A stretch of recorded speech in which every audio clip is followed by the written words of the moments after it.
Hey, what's up, everybody? This is Charles Sebastian, and welcome you guys to another episode of the Dreamers Pro Show, where we cover everything from sports, hot topics, classic debates, entertainment, and we give you guys a fresh perspective on things. And we see them. And today we got a pretty interesting show for you guys. Before we get into it, please make sure you like the video and sub to the channel. Also, be sure to follow me on Instagram. My handle is CTABANZ. And make sure you follow the channel as well on Instagram. Same name as the channel, Dreamers Pro. Anyway, let's get into this topic here. So, as you guys know, we produced the show, I believe it was on Saturday. Yeah, I want to say it's on Saturday.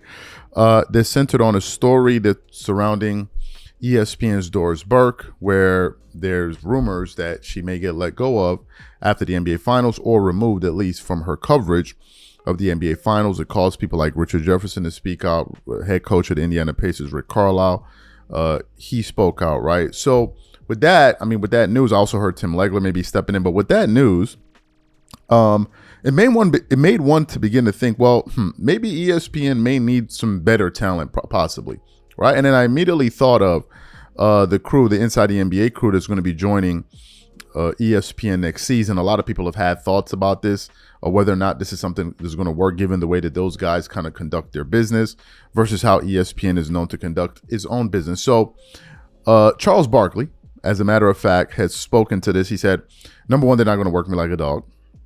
Number two, I'm just basically not going to be up there twerking, right? I'm going to give you guys my honest, unfiltered opinions. And if they want to try to mess around with me, I'm just going to quit, and they're going to pay me all my money, right? So Charles has kind of made his position clear on this. So this morning, I was going through the internet here, and I came across a report here from Awful Announcing with the following headline: Shaquille O'Neal shoots down concerns that ESPN will ruin the Inside the NBA show. And I'm like, okay, this is interesting, because now we're also hearing from Shaq, which means that these guys for sure are hearing some of the murmurs out there. But before we even get into what this report had to say, today's video is brought to you by our sponsor, Prize Picks.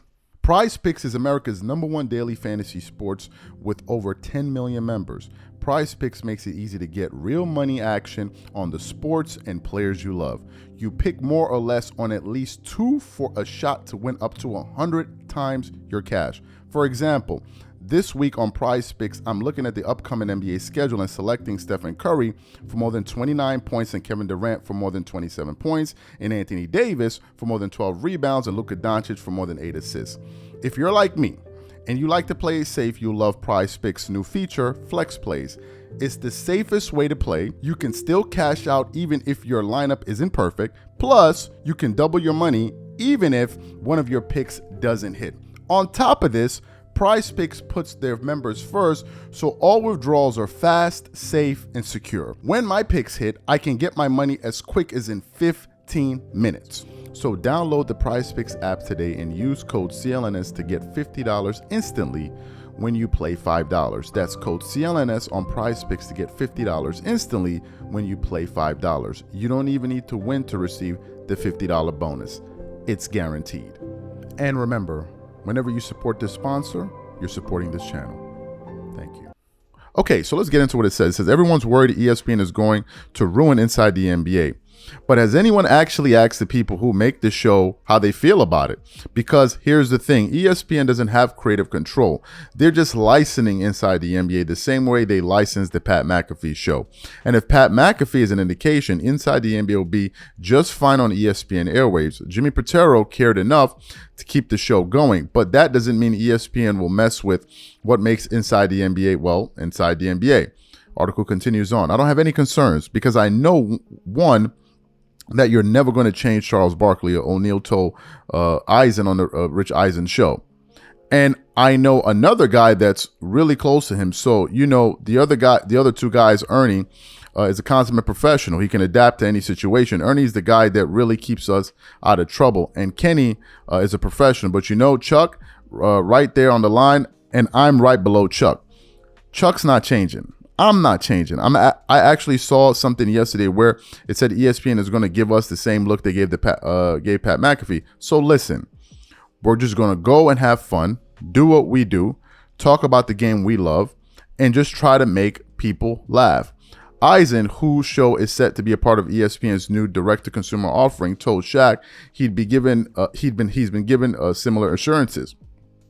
And I was stunned, and I would be stunned in any way, shape, or form they try to change you or your show. Eisen said, and in the article then went on to say a few other things here. Let me tell you why I'm a bit skeptical about all of this.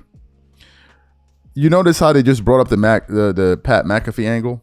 How Pat McAfee was given kind of free reign to go up there and do what he wants to do and just conduct his business as the way they used to do it prior to them joining ESPN. Are we talking about the same Pat McAfee that was calling out ESPN executives by name? Are we talking about that same? Pat McAfee has had some turbulence at ESPN. He certainly has. But here's the fundamental difference. I think that Charles and these guys have a shorter fuse. I think that if they try to frustrate Charles in any type of way, Charles will walk off. He'll leave. Right? He'll leave. And I think Shaq and these guys will follow suit. That's number one. Number two, here's why I still believe, even though Shaq is saying this, even though we're hearing reports that ESPN is going to let them do what they want to do, here's the reason why I still remain skeptical about this thing working. And I'm going to tell you why. I believe that ESPN has a series of shows, whether it be Get Up, Around the Horn, First Take, all the other shows. And they generally tend to have similar talking points, because what ends up happening is that some of those people that you see on maybe like Get Up, you may see them on ESPN First Take. You may see them on NBA Countdown. You may see them pop up on the Pat McAfee show. So generally what happens is ESPN leans in a particular way, like any other network would lean, the way Fox would lean, the way MSNBC would lean, the same way CNN would lean. They all have their leanings, right? You now bring in a group of guys who, for the most part and by and large, never have the same views that ESPN has, who has their star in Charles Barkley, who has historically called out the network. Literally. He has called out ESPN on so many occasions. So let's think about this practically. These guys join ESPN. On one time slot, you have them twerking it up to the high heavens on one time slot. The very next time slot, you have Inside the NBA guys who's basically saying everything you just heard was a bunch of BS.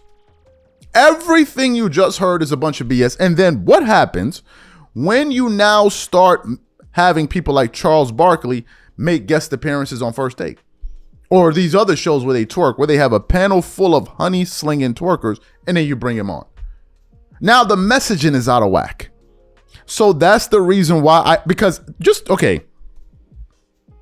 picture the panel. Malika Andrews, Kendrick Perkins, Stephen A. Smith, Charles Barkley. Think about all the twerking those other people do. Now think about Charles Barkley. There are going to be so many awkward situations on I Just Believe So. Unless you're telling me they're going to keep them totally separate from all the other shows. But then, how does this sound when, for instance, let's talk about the Lakers? You have all of their other shows talking about, man, the Lakers are going to be the best. They're going to be great this year. The Lakers are going to kick ass this year. The Lakers may go to the finals this year. And then you have Inside the NBA, man, them Lakers suck. They're horrible. They're garbage. So how does it work with the messaging? Because remember, ESPN, a lot of these guys, they twerk it up to attract Laker fans and LeBron fans to their network. That's what they do. So they just grift all day long. Even when they know they're not good, they're going to say it anyway. So I don't think it's going to be a smooth sailing the way some people are trying to paint it, like, oh no, it's going to be fine. They're going to do that. I don't believe so. I really don't believe so. These are my thoughts. Whatever you guys think, please leave your thoughts and comments in the comment section. We catch you on the next show. Peace.